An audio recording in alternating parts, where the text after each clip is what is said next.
Hi everybody, Ellen here. Today I come to you guys with my February wrap up, and let's just say it didn't go like too well. I'm in the reading slump of my life.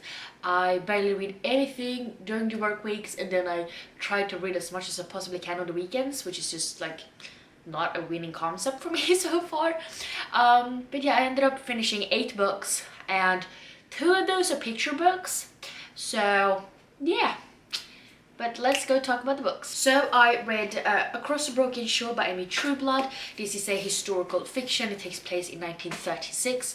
We follow our main character Willa, and she is her family wants her to become a nun, but that's like the least of the things she wants to become. She actually wants to become a female doctor, which is something really unusual at this time. But she gets the chance to be sort of an apprentice for this female doctor called Catherine Walker, I think her name was, and she's just trying to figure out how she's going to accept that apprenticeship without her family finding out.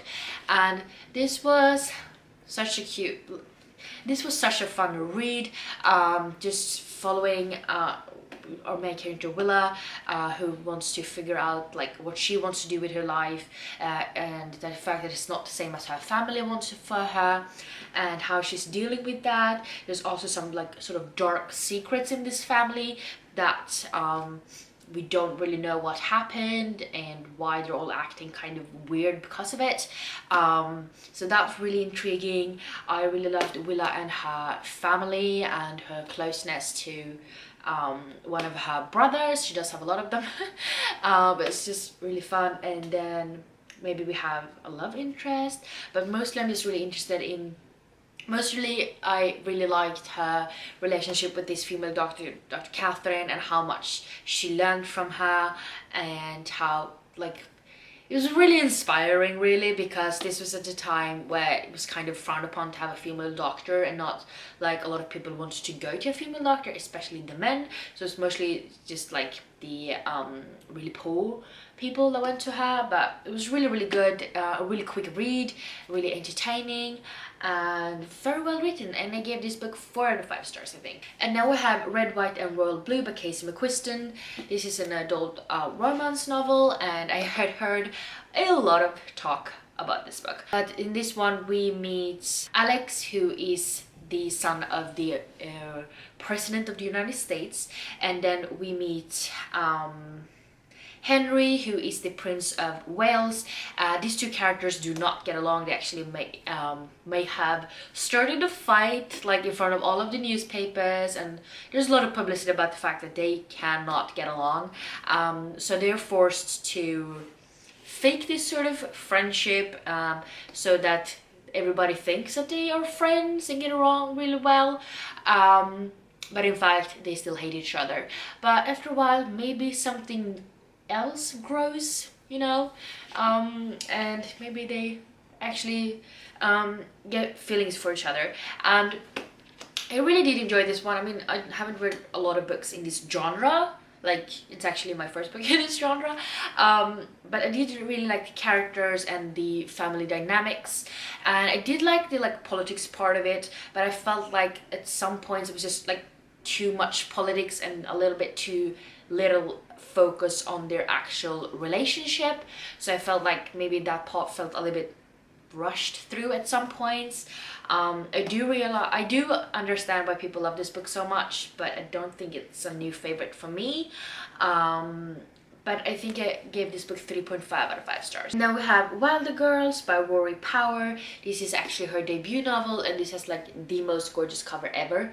And I've been wanting to read this one for like months and months, and I finally did it. I actually read this one with Jamie, who's actually not quite done with it yet, so we'll discuss it more in detail later.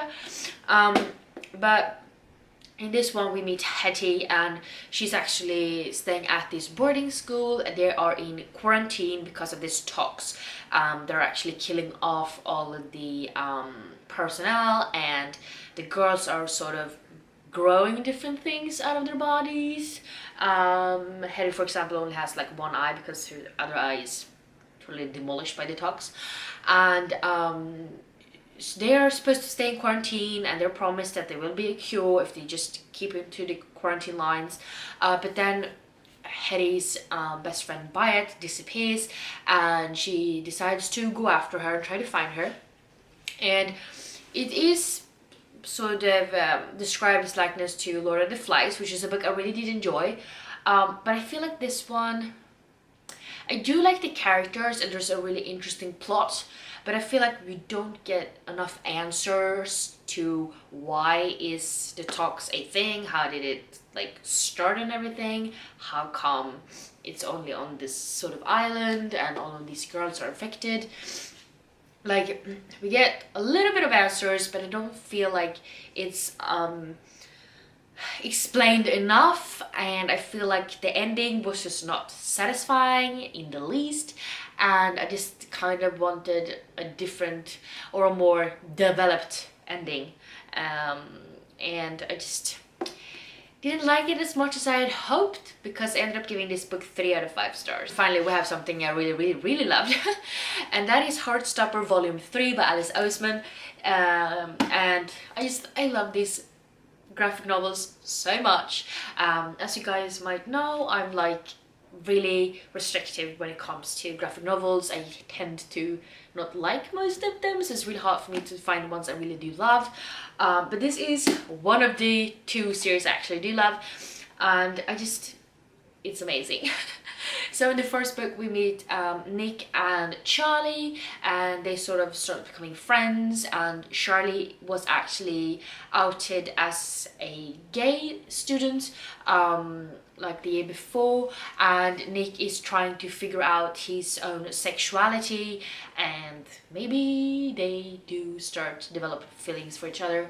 And this series is just so great because they have a really strong and healthy sort of relationship. They are dealing differently with homophobia and eating disorders and depression and self-harm, so it's really important subjects, but they're handled in a really good way. We also get to be a part of Nick sort of trying to figure out what is his sexuality, and it's really described really well, like what the different types of sexualities are, mostly like being bisexual or gay, stuff like that, and it's just described in a really good way, and it's just handled really well, all of these hard-hitting subjects, and I feel like we'll be able to work through them even more together with the characters in the next volume. And it was just so good, and just really important subjects brought up, and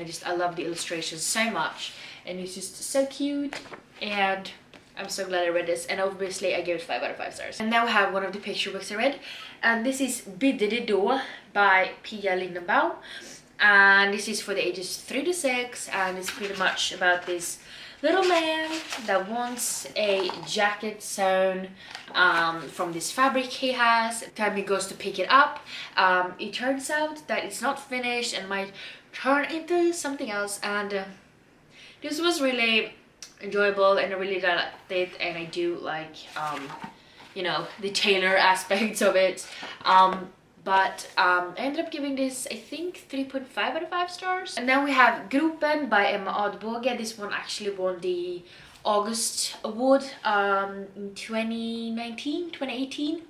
Don't really remember when, but did win it. I definitely understand why. This is also for the ages 3 to 6, and it's just about the kids on their break from school, and they want to go to this sort of ditch, you want to call it, and it's sort of a hole in the ground where there's a lot of rocks and twigs and trees and just a lot of things to do. And the kids love playing there. The adults hate this place because they're only telling the kids like someone will get hurt, someone will start bleeding or break a leg or something, but the kids don't see it that way. They see it's the best place to play, and they're just, you know, you get to be a part of it when the teachers actually decides to fill up this hole with stone, and how the kids react to that. And it's just beautifully done, and it's definitely very clear like how kids and adults can look at something really differently, even though they have the same things right in front of them. But I really enjoyed this one. Definitely understand why it got the award, and I definitely understand why the older kids would enjoy this one. So I give this book 5 out of 5 stars. To come to like the thicker books I read this month, and that is Harry Potter and the Prisoner of Azkaban by J.K. Rowling, illustrated by GMK. This is the Swedish edition. But I'd read like half of this previously in January, and now he's continue on with it. It's Harry Potter, you all know what it's about, but I love the illustrations that GMK has done, and I'm gonna try to see if I can find one. Severus Snape. And I loved it as always because Harry Potter is my jam, like you can see everywhere. And yeah, I gave it 5 out of 5 stars. And I also read Harry Potter and the Goblet of Fire by J.K. Rowling, illustrated by GMK, but in Swedish. And I've had this since it came out, although it was very delayed to my house, but I did get it eventually, and it's just beautiful. And I plowed on through this. I was home very sick, like puking my guts out, and when that's finally started to recede and I was able to, you know, take 2 steps without falling down on the floor puking, I started reading this and I plowed through it.